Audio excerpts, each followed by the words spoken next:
ನಾಯಕತ್ವ ಬದಲಾವಣೆ ಚರ್ಚೆಗೆ ಶತಪ್ರಯತ್ನ ಮಾಡಿದ್ರೂ ಲಗಾಮು ಆಗೋಕೆ ಆಗ್ತಿಲ್ಲ.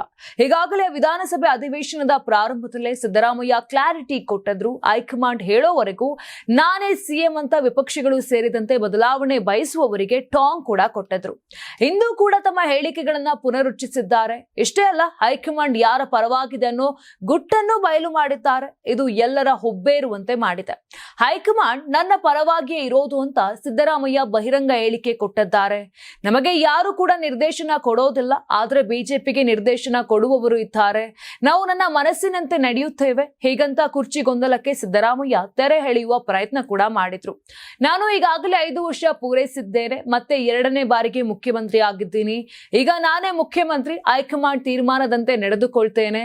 ನಾವು ಹೈಕಮಾಂಡ್ ಪಾರ್ಟಿ ಎಂದು ವಿಪಕ್ಷಗಳ ಎದುರು ಸಿದ್ದು ಗುಟ್ಟೂರು ಹಾಕಿದ್ರು.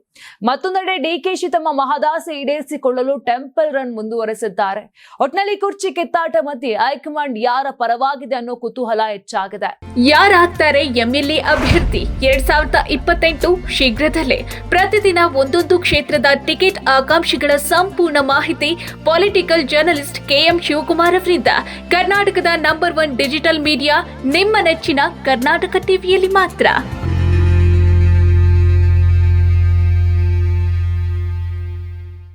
ನೀವು ಸಣ್ಣ ಆಗ್ಬೇಕಲ್ವಾ? ಅದು ಒಂದು ಉತ್ತಮ ಆಹಾರದಿಂದ ಸಣ್ಣ ಆಗ್ಬೇಕಲ್ವಾ? ಪ್ರತಿದಿನ ನಮ್ಮ ಜೀನಿ ಸ್ಲಿಮ್ ನ ಯೂಸ್ ಮಾಡಿ ಯಾವುದೇ ಸೈಡ್ ಎಫೆಕ್ಟ್ ಇಲ್ದಂಗೆ ನೀವು ಸಣ್ಣ ಆಗ್ತೀರಾ.